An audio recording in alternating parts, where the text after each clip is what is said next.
Hello, I'm Jean-Laurent Rosenthal, and I would like to welcome you to a conversation with Caltech's Distinguished Alumnus Charlie Munger. We are going to proceed in three parts. Tom Rosenbaum, our president, will give some remarks. Then Charlie and I will have a conversation of about 20 minutes, and then there'll be a Q&A period after that. It is my particular pleasure to welcome Tom Rosenbaum, the president of Caltech, to make some remarks about the Distinguished Alumni Awards and introduce Charlie Munger. Tom? Thanks so much, Jean-Laurent, and welcome to everyone. We have almost 2,000 participants, which is quite a testament to our distinguished alumnus that we're honoring today. Caltech alumni have changed society for the better in characteristically inventive, intrepid, irreverent, and inspiring fashion.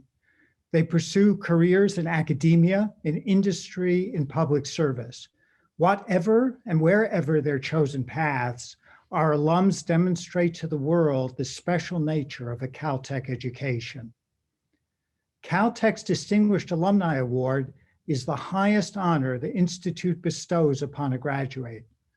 Initiated in 1966, this award recognizes those who consistently undertake high-risk, high-payoff endeavors in the pursuit of knowledge and impact. Caltech's influence in the world depends materially and extensively on the cumulative contributions of our graduates.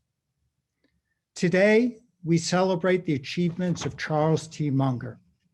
Charlie only spent a short time at Caltech, earning a certificate in Sealing and Visibility Unlimited in 1944 before being deployed to Alaska as a meteorologist in the U.S. Army Air Corps.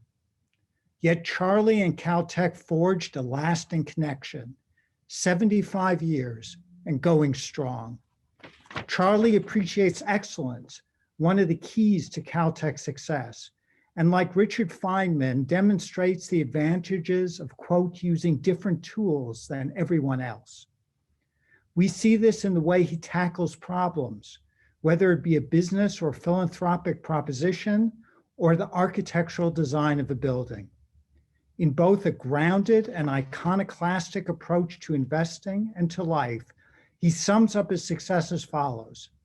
It is remarkable how much long-term advantage people like us have gotten by trying to be consistently not stupid instead of trying to be very intelligent. Charlie is considered one of the world's savviest investors, having helped guide Warren Buffett's investments since 1959, and he is also well known for his life advice. An admirer of Benjamin Franklin, he has compiled his lectures, public commentary, and insights into a tome edited by Caltech trustee Peter Kaufman, Poor Charlie's Almanac, The Wit and Wisdom of Charles T. Munger. Today, we are privileged to honor Charlie and to sample his wisdom in conversation with Jean-Laurent Rosenthal. And without further ado, here again is the distinguished economic historian and HSS division chair, Jean-Laurent Rosenthal. Thank you, Tom. It is a true honor to have a conversation with Charlie Munger, and also a rare one. I thought I might anchor my questions around time, past and present and future, but in fact, a good conversation runs through and around time. It's also true of investing, since most of the evidence comes from the past. One has to make a decision today, but only earn the reward or punishment in the future. As an investor, Charlie, you have been phenomenally successful. To start by looking back at the time when you left the Army, which brought you to Caltech. And to start, what was Caltech like in 1944? Well, the main campus looked very much the way it does now. And the Athenaeum was exactly the way it is now. How connected was the meteorology program to the rest of what was going on campus? Yes, I was in the part of the campus where Thomas Hunt Morgan was. And of course, he was the world's greatest geneticist, and he used fruit flies, and they stank. And so my whole part of the campus had the odor of dying fruit flies the whole time I was there. By the way, I liked the campus, and I got used to the fruit fly odor. But presumably you didn't spend all your time with fruit flies, or were they No, sort I of never- part of the I way you never- predicted the weather in 1944? I was so ignorant in those days. I could have walked over and introduced myself, and he would have been quite courteous with me.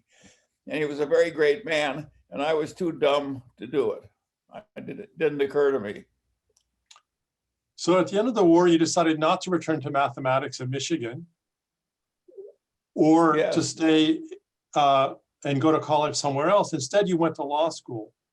So what can Yes, your my father had gone to the Harvard Law School, and my So what can- grandfather was a distinguished judge in Nebraska. So that was a natural course of activity for me. So what can sort of in thinking about these career changes, which a lot of people go through over the course of their lifetime, what could our fellow alumni, and in particular our soon to be new alumni, can borrow from your experiences in those early days of your life when you were choosing a career that still has resonance today? Well, it's very important when you choose a career. If you go into a career that's very tough, you're not going to do very well. And if you go in one where you have special advantages, and you like the work, you're going to do pretty well. And so I went into law because I didn't want to be a surgeon. I didn't want to be a doctor. I didn't want to be a college professor. I finally got through. There was only one. I just went down the family path, and it wasn't the wisest decision I ever made. And you didn't, once you started to get into investment, your legal training, your mathematical background, your experiences. So what came to be resonant for you? Well, what happened was there were things I didn't like about law practice. But I had an army of children to support and no family money or anything to start with. So I had to make my way in life for this army of children. And I had to, it was going to be a little difficult. And there were things about law practice I saw that were quite limiting. And what happened was my pitifully small earnings as a young man, I kept underspending them, and I kept investing fairly boldly and fairly smartly. And at the end of my first 13 years of law practice, I had more in liquid investments than I'd made in all those years of law practice pre-tax. I'd done that in my spare time with these little tiny sums. So it was natural for me, partly prompted by Warren Buffett's success, to think I should just start working for myself instead of for other people. So another connection. $300,000 in my spare time. I thought, well, what will happen if I do it full time? So one of the things that connects happened in my career. Connects Caltech to investing is of course the process of discovery, which creates new technologies. And for an economic historian, one thing that we're very aware of is that technological change has driven a lot of the growth of the American economy over the last several centuries. But from your perspective as an investor, what have been the most dramatic transformation you've seen over those 75 years that Tom Rosenbaum reminded us that you've been connected to us, but also been living in Los Angeles? There have been huge booms and huge busts. And that has been very interesting. And of course, the government has tried to do things that will dampen down the fluctuations and make recoveries from the busts happen faster. And of course, that's caused a fair amount of inflation in a life that's lived as long as mine. And what's happened in the investment field is, of course, that so many people have gone into it. And people have made so much money. And it's driven an almost frenzy of activity in the investment field. When I was young, there was practically nobody in it, and they weren't very smart. And now almost everybody's smart, even a Caltech graduate. A good proportion of them are sucked into finance by the money. And so that's been a hugely important development. I don't welcome it myself at all. I don't think we want the whole world trying to get rich by outsmarting the rest of the world in marketable securities. But that's what's happened, and there's been frenzies of speculation and so on. So it's been very interesting, but it's not been all good. But at some level, once you make an investment, you're putting your money into the hands of an entrepreneur who is going to actually produce something. At least it seems that the value investment that you practice has that characteristic relative to a pure arbitrage approach to trying to make money in finance. Well, I did not make my fortune, by and large, on the cutting edge of technology. My first investment was my pitiful savings of a venturesome sort. I invested in a company right in Pasadena, and it was called William Miller Instruments. And I damn near lost all my money. It was hell on earth. We just barely squeaked out with a substantial outcome. And what did us in is that the oscillograph that we'd invented and we were so proud of, and we thought it was going to knock the world flat, somebody invented magnetic tape without telling me. And by the time we got that oscillograph ready to go to market, we sold three total in the whole world, whole country. So this technology is a killer as well as an opportunity. And my first experience, it damn near killed me. And so, but that's sort of the other part, right? Over the 75 years that you've been involved in investing. What that did for a long time was keep me out of venture capital on the edge of technology. But even so, I tried to avoid it. But even so, in the companies that you deal with, some of them are market leaders at one point in time, and as you just suggested, some technological change or change in preferences will lead those companies to be with less of a market than they used to have for their products. And so how does one think about this over the long term? Because it's an interesting term, the companies of America behave more like biology than they do anything else. And biology, all the individuals die, and so do all the species. It's just a question of time. And that's pretty well what happens in the economy too. All the things that were really great when I were young have receded enormously, and new things have come up, and some of them started to die. And that is what the long-term investment climate is. And it does make it very interesting. Look at what's died. All the department stores, all the newspapers, U.S. Steel, John D. Rockefeller's Standard Oil is a pale shadow of his former self. You know, it's just like biology. So they have their little hour, they have their little time, and then they get clobbered.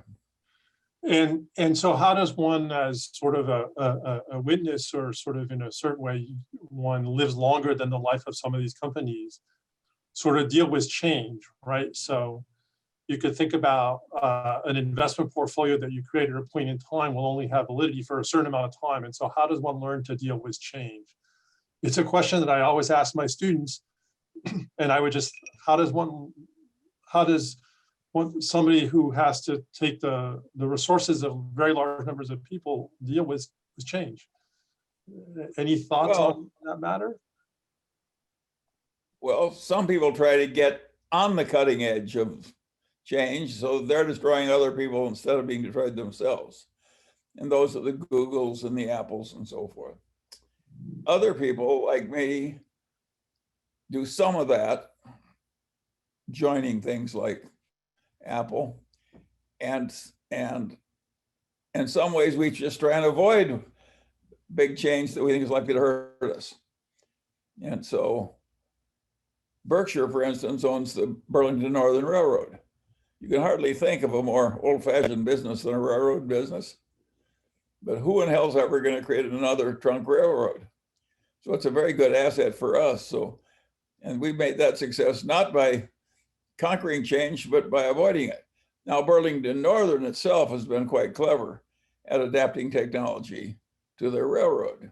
Imagine the good luck of being able to take an existing railroad and double deck all the trains and raise the heights of the tunnels a little and so forth.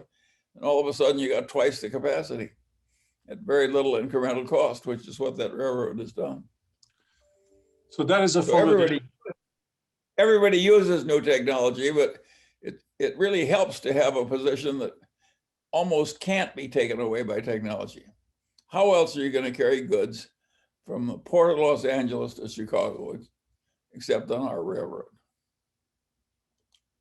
So it's innovation within an economy that continues to follow certain sets of rules rather than looking for the new economy. Is that another way one could think about it? There are different ways. All successful investment involves trying to get into something where it's worth more than you're paying. That's what successful investment is. And there are a lot of different ways to find something that's worth more than you're paying. You can look for it right in the cutting edge of technology, the way Sequoia does. The most remarkable investment firm in America is probably Sequoia.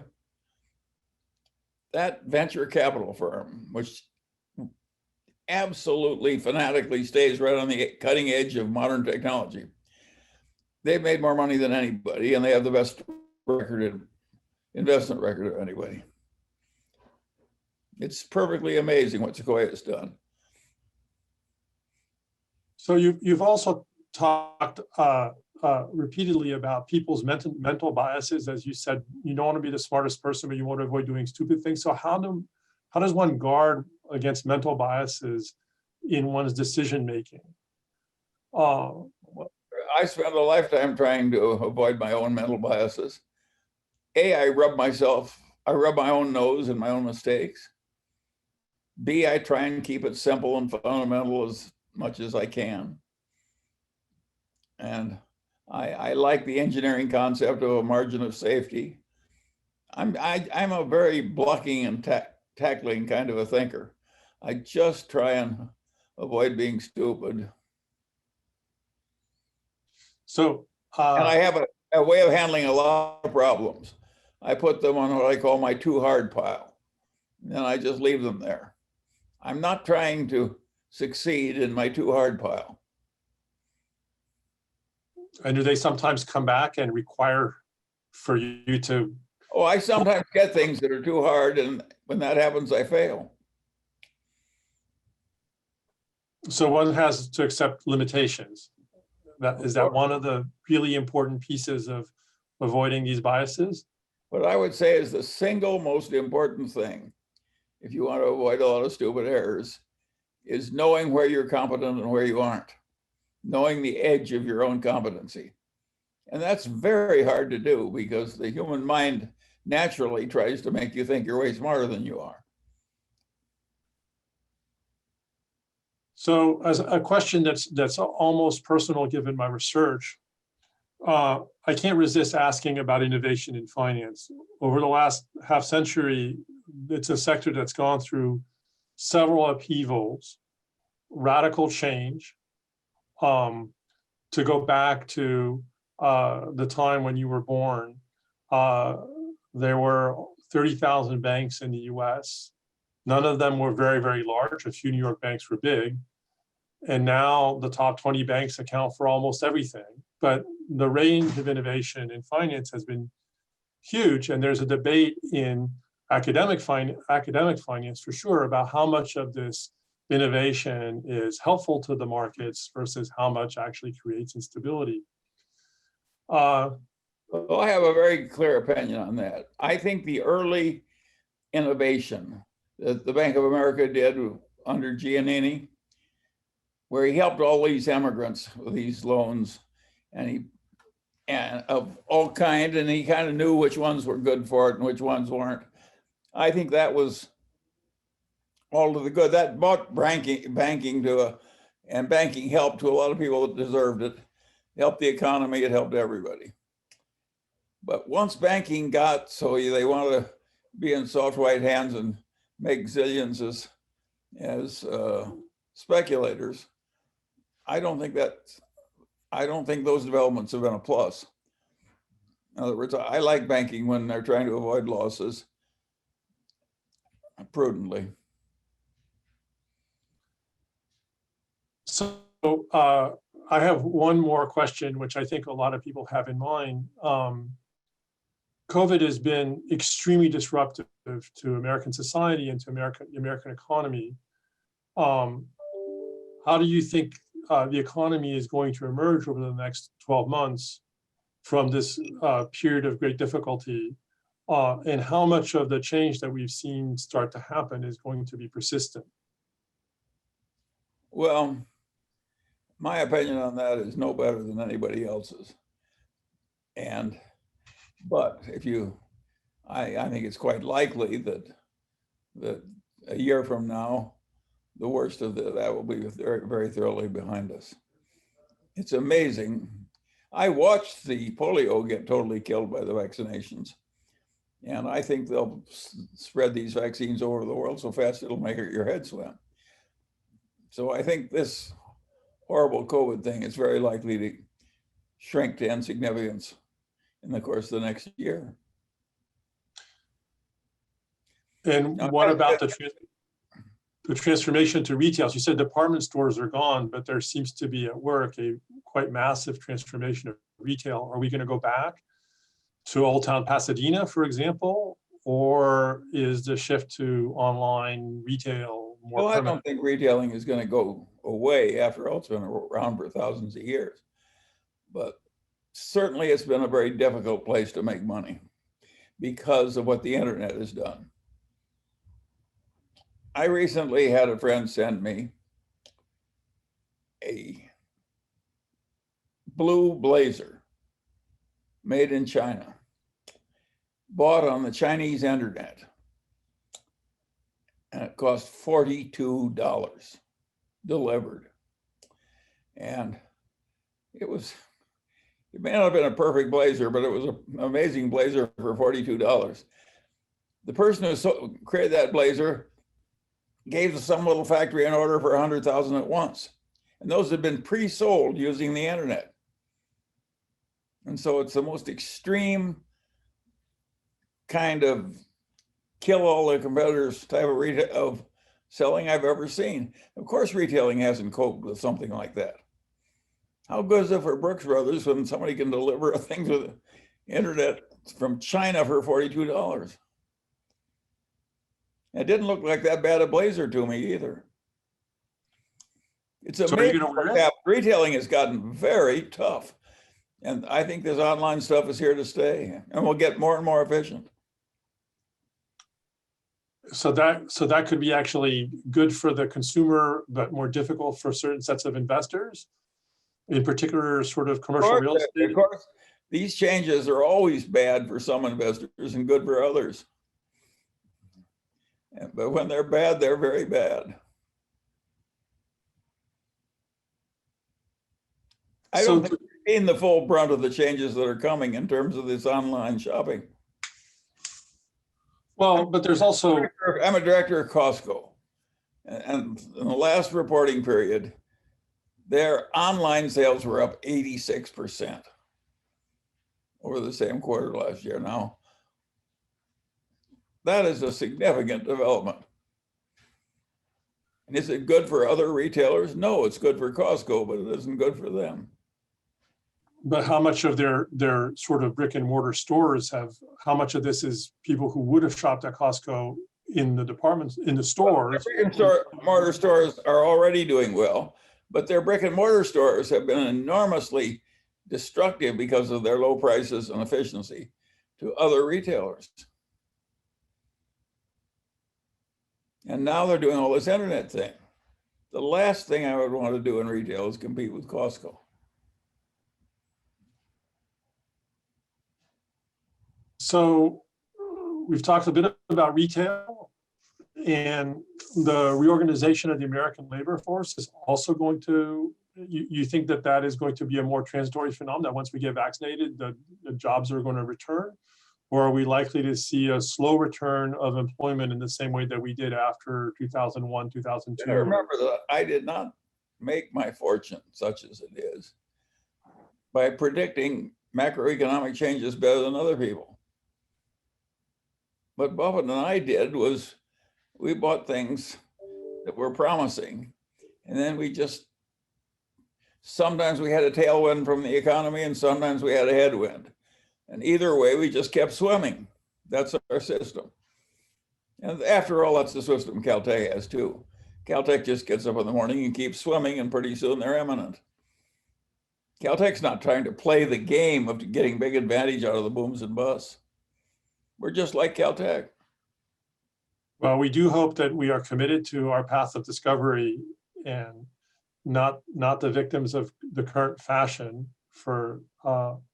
and that we have our own decisions about what we think is really important research. So in that sense, you're absolutely right. Oh no, you're trying to get the right answers, but you're not really trying to predict what the economy is going to be like 18 months from now.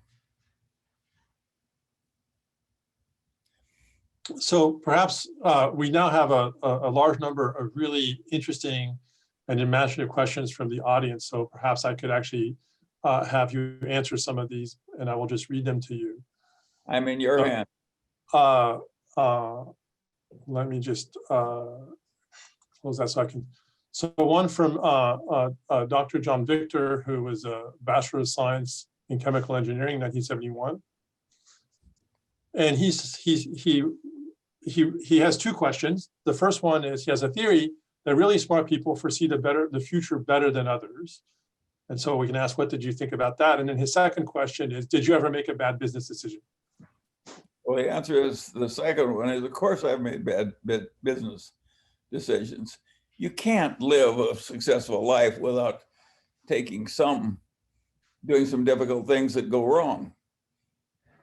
That's just the nature of the game. And you wouldn't be sufficiently courageous if you tried to avoid every single reverse. And what was the first question? Do smart people predict the future better than others? Well, that is a very interesting question. You could argue that both ways. A lot of smart people think they're way smarter than they are, and therefore they do worse than dumb people. And if you ask me, and it's very common to be utterly brilliant and think you're way the hell smarter than you are. I think Warren and I have been pretty good at avoiding that one. We're pretty modest about how, I know how, what my mental capacity is, and it's pretty low compared to the best that could possibly be. When I was at Caltech, I took this course in thermodynamics from Homer Joe Stewart. And one thing I learned from he, by the way, a lovely human being and gifted beyond compare. And one thing I learned was that no matter how hard I would try, I could never be as good at thermodynamics as Homer Joe Stewart. And I think that is a very useful lesson. I knew what I could do and I couldn't. And I never even considered trying to compete with the Homer Joe Stewarts of the world in thermodynamics. So the next question actually goes back to that time at Caltech from James Dieterman, bachelor's of 1984. How did the study of meteorology influence your thinking? Well, not much, but you learn something from anything you do. It was a very empirical science in those days. We just made weather maps, which laid out the weather on the map. And then we stacked up those maps. And by looking as one followed another, you could see where the weather systems were moving. And that's the way we were predicting the weather. And of course, that's a lot better than nothing. And we did have some little tricks like predicting icing and so forth. But basically, we just were doing two things. We were trying to prevent a pilot from going somewhere and not being able to land and therefore having to crash and die.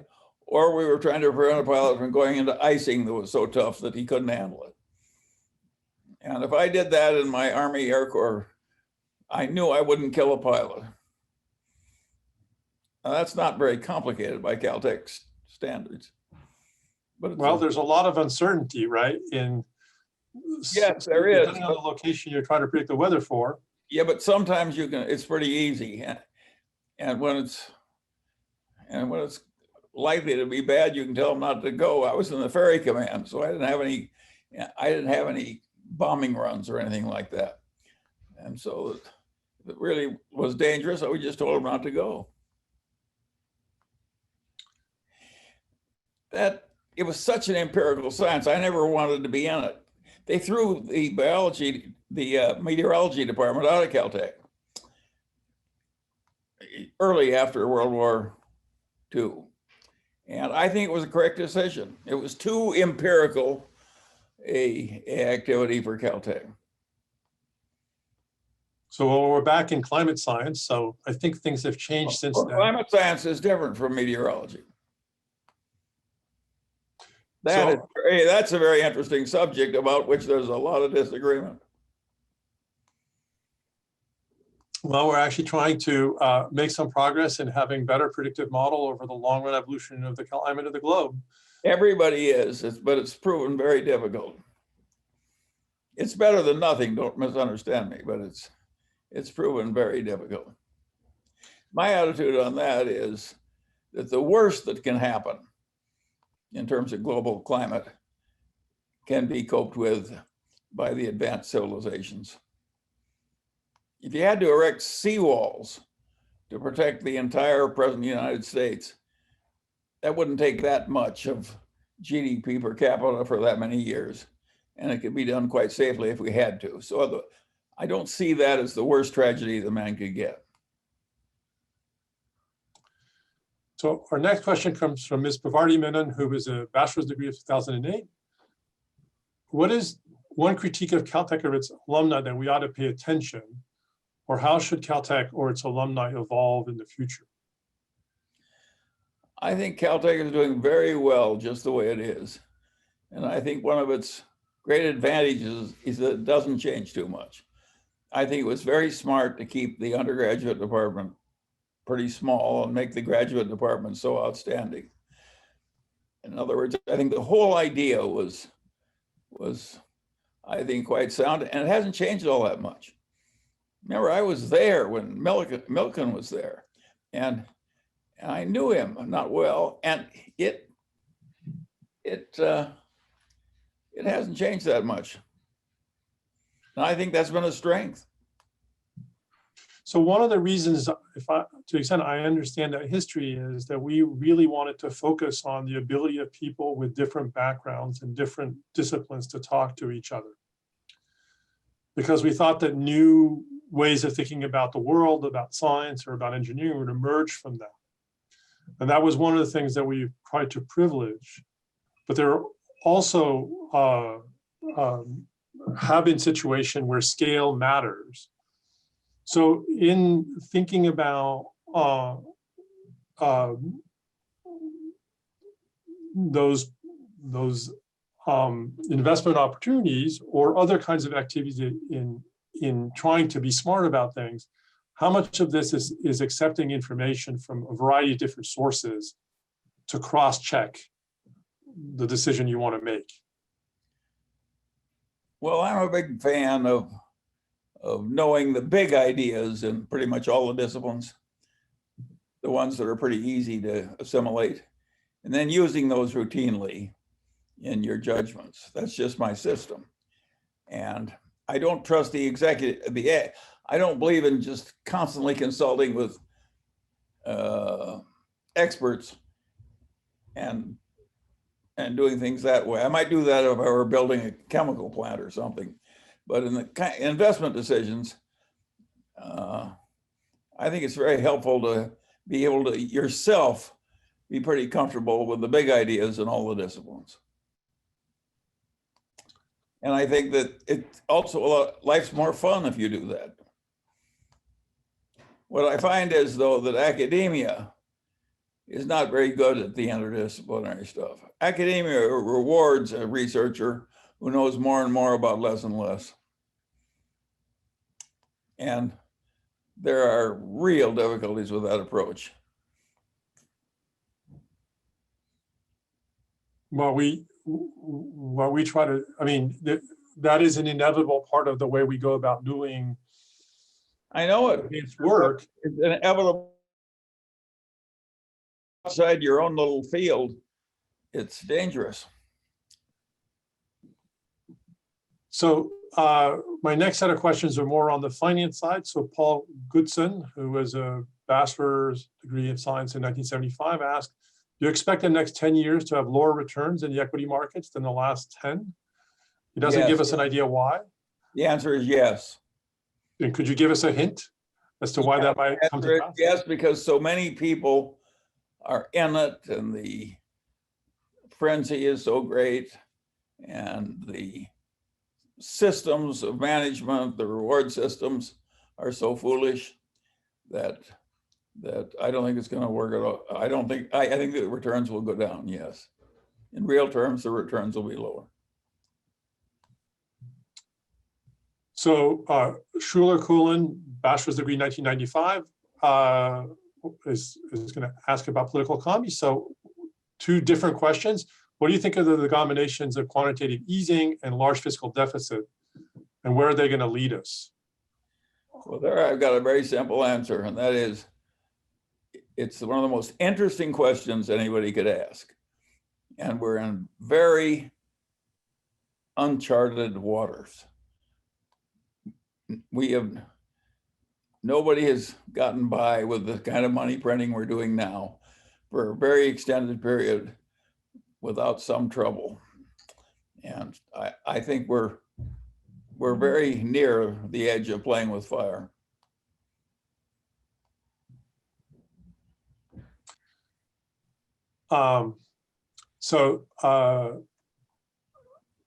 It is remarkable how much we've expanded the money supply, how low interest rates are, and how little initial response there's been on. Remarkable is not too strong a word.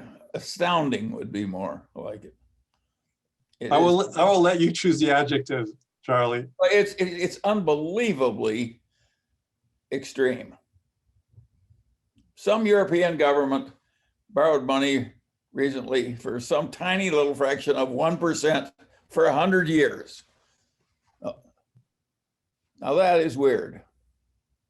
What kind of a lunatic would loan money to a European government for 100 years at less than 1%? So can I ask you a question that sort of falls out of this, but from a different perspective, which is that for a lot of time, a lot of the policymaking in the world was because capital is scarce. For a long time, the world economies were poor. And since World War II, we've been creating wealth at a very, very high rate. Have the rules changed to some extent because in some sense, the developed economies are just very wealthy? Well, of course it's changed to some extent because the developing economies are very wealthy. It's changed enormously. In my lifetime, advanced civilization has gotten ahead faster than any century that exists before, and nothing else is even close. It's utterly without precedent in real terms. It's unbelievable. I watched the whole damn thing practically because I've lived so long. And it's been absolutely astounding. I can remember having a 5-course filet mignon dinner in Omaha for 60 cents when I was a little boy. The world has really changed.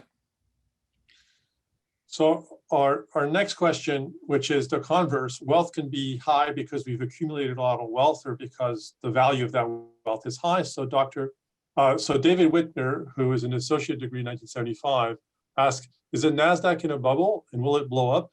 And do we know when? Is the Nasdaq in a bubble? Well, nobody knows when bubbles are going to blow up. But just because it's Nasdaq doesn't mean it'll have another run like this one very quickly again. This has been unbelievable. Again, there's never been anything quite like it. If you stop to think about it, think what Apple is worth compared to John D. Rockefeller's oil empire. It's been the most dramatic thing that's almost ever happened in the entire world history of finance. The other thing that's really remarkable, the last 30 years of China, they have had real economic growth at a rate for 30 years that no big country has ever had before in the history of the world. And who did that? A bunch of communist Chinese. Now that is really remarkable. So if you're studying finance, you got a lot of strange things to account for. So Bob Rosenthal, who is a PhD 1979 from aeronautical engineering, asked, so how would you rate investing in China with the current political tensions? Or you invested in China through the ownership of American companies that do business in China? Well, of course I'm invested partly in American companies that do business in China, including Coca-Cola. But I'm also invested very significantly in China through the management of Li Lu, whom the Munger family backed heavily when he formed a little private equity firm to invest in China. And he has had a very successful record, and that's made me follow very closely the leading companies in China. And of course, I've had very successful experience there. And I think it's likely to continue. The Chinese story is the damnedest thing that, it's the damnedest thing that ever happened to a big country in terms of economics. No other big country ever got ahead this fast for that long. And does that say that sort of the politics don't matter so much, or? Yeah, that's a very interesting observation.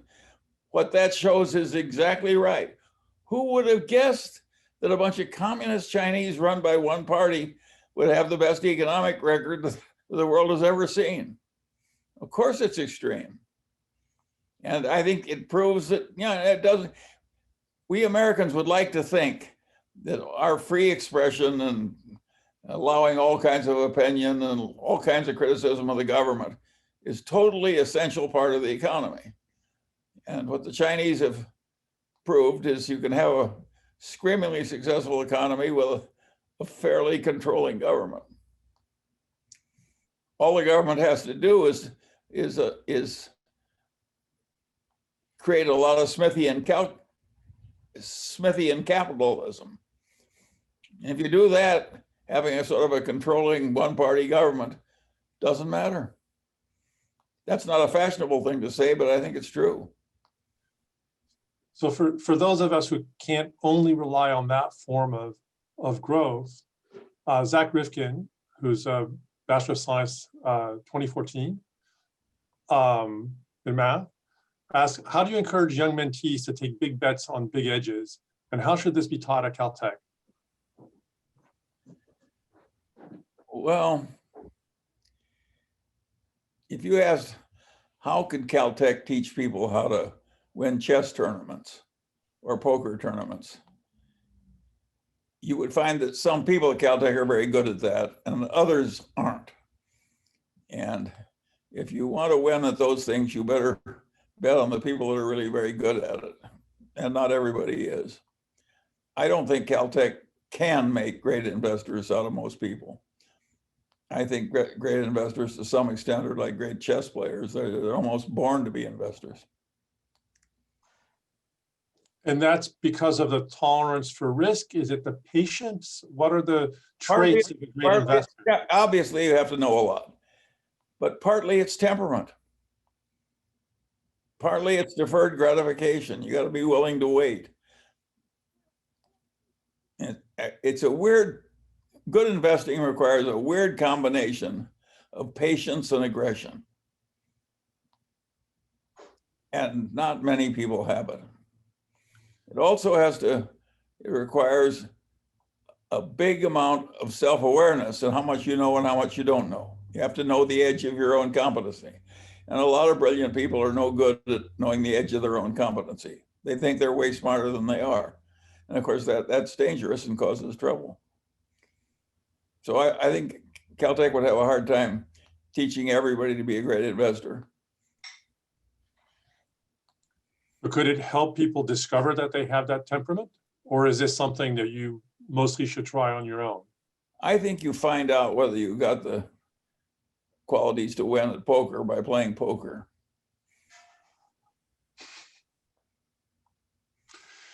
That's a very empirical approach, Charlie. Yes, but I think it's right. So obviously it helps to know the basic math of Fermat and Pascal, but everybody with any sense knows that stuff. But having the temperament where Fermat and Pascal are as much part of you as your ear and nose, that's a different kind of a person. And I think it's hard to teach that. I have found, Warren and I have talked about this. In the early days, when we talked about our way of doing things, which was working so well, we found some people got it and they instantly converted to our way and did very well. And some people, no matter how carefully we explained it, and no matter how successful they were, they could never learn they could never adapt it.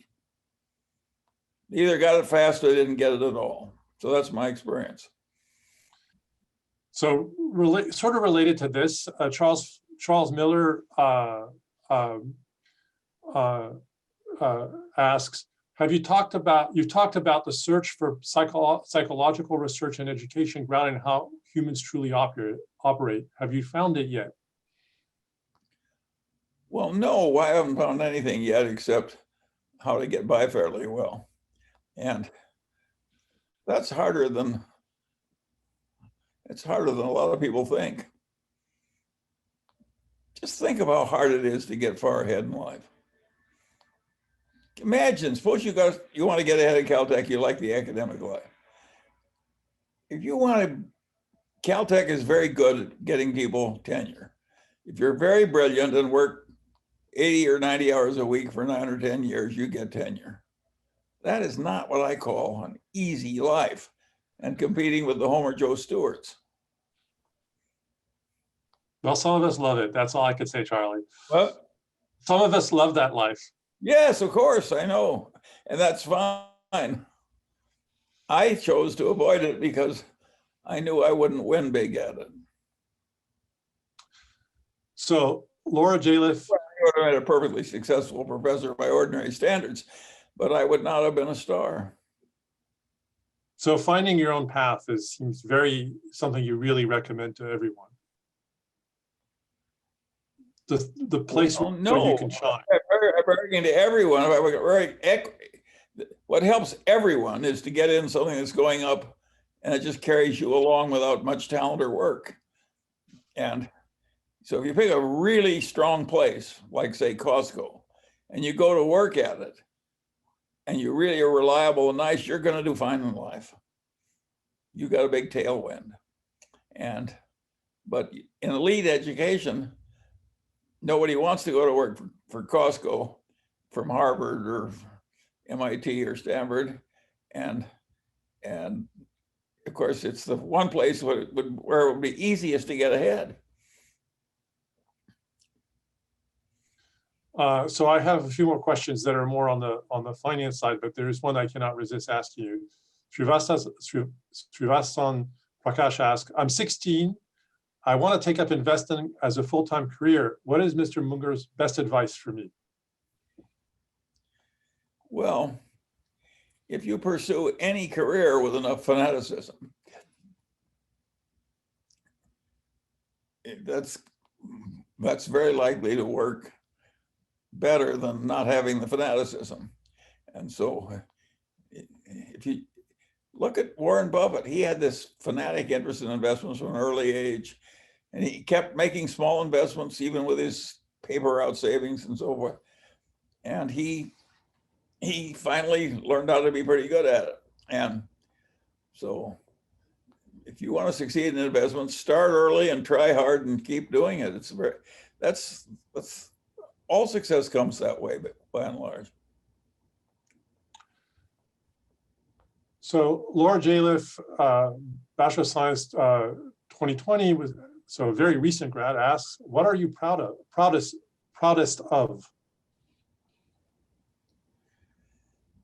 Well, I'm proudest of avoiding some things I don't like. I don't like irrationality.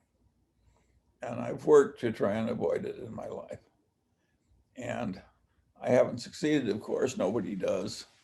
I haven't succeeded, but I've done better than I thought I would, starting out at a fairly low state. And it's been a pleasant way of going. So and Caltech, by and large, stands for that. Caltech really tries to figure things out. That's the value. And having that just right into your gene plasm, it really helps. I work a lot these days with a Caltech postdoc who's now a professor of physics at UCSB. And he's a pleasure to work from. He never says anything stupid. He's just so talented. It's Lars Bilston is his name. And he heads that visiting program for the physicists of the world at UCSB. But Lars, he is trying to figure it out right. And his graduate students are trying to figure out everything a little faster and better than other graduate students. That's Caltech. He was at Caltech for, 2 or 3 years as a postdoc. And Lars Bilston is a wonderful man. Caltech is full of people like that. I don't think Caltech has a lot of improvement that they can do in their physics department. I think it's pretty good the way it is.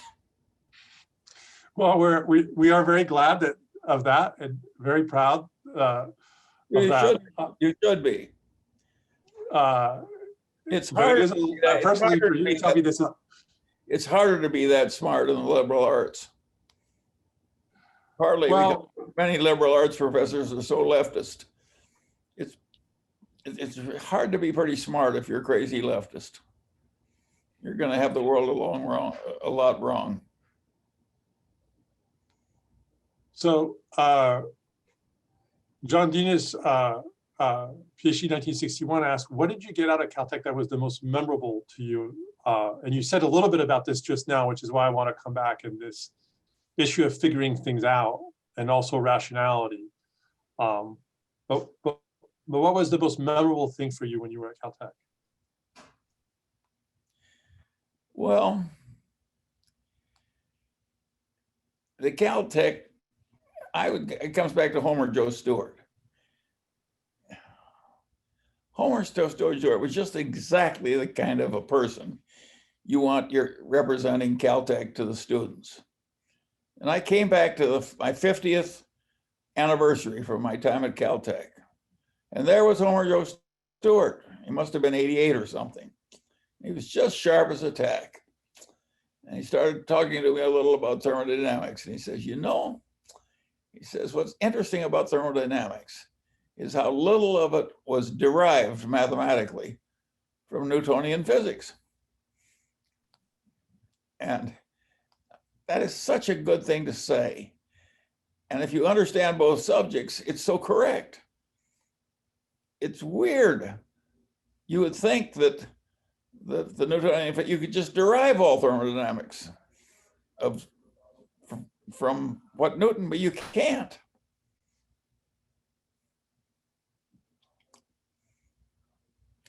In other words, as long as you have people like Homer Joe Stewart, you don't have to worry about Caltech. So one of my students, when she knew I was going to be talking to you, asked me to ask you about the role of philanthropy, but then a question came from Grace Leichman, Bachelor of Science, 2016, about which of your acts of philanthropy are you proudest of? Well, I'm not that proud of my philanthropy. I regard it as an absolute minimal duty. Somebody to be reasonably successful, you ought to be reasonably generous. So I don't think you get big merit points for philanthropy, because you do that, you get a lot of discredit if you didn't. And I don't think I've been any record philanthropist. I've given way more money to my family than I've given to philanthropy. I am sort of a bad example. Now, I think my philanthropy has been pretty intelligent. I think I've done a lot of good with the money I've given away.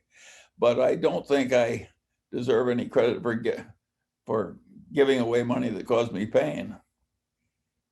I don't want to be under false pretenses on that. So the last question comes from somebody who's not affiliated with Caltech, but it's a great question to ask you after your 75-year association with Caltech. Chris Tenberg asked, what are you most curious about in the next 30 to 40 years?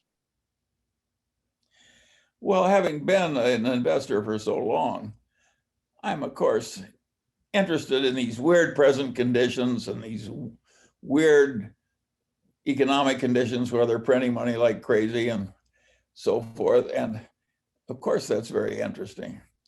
And I'm interested in the fact that the world has come so far in having these undeveloped countries get ahead so fast like China. Then I compare India, which has a way worse economic record, even though they got more of our political, they got more free speech in India, and a way worse economic achievement. I think the economic development of the modern world is very interesting. It's a very interesting subject. And I see why so many people in economics like it, because it is just so perplexing and so interesting. And of course, the achievements have been so great.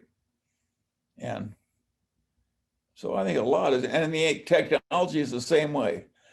Who would guess that the whole world could have colloquia on Zoom? We weren't doing it a year and a half ago. I mean, it's just amazing what's happened. Who would have guessed that a lot that's happened should surprise everybody, and it's very interesting. Charlie, thank you very much for this conversation. I particularly appreciate your enthusiasm and ongoing curiosity, which is something that we very much value at Caltech, is that there's always something new to think about, a question to ask again. Please accept my congratulations on the Distinguished Alumni Award, and my very great thanks for participating in this event. Well, I'm Thank you glad to, I liked Caltech when I was there. It wasn't on the career path I was going to choose for myself, but I loved the detour that I got by accident of having to participate in a war. It was good for me to be in the Caltech for my 9 months. And it's been good for me to live in the same community all these decades since. And no, I like the whole thing. Fantastic. And I want to thank the 2,400 people who have joined us for this conversation. Stay safe and goodbye. Bye.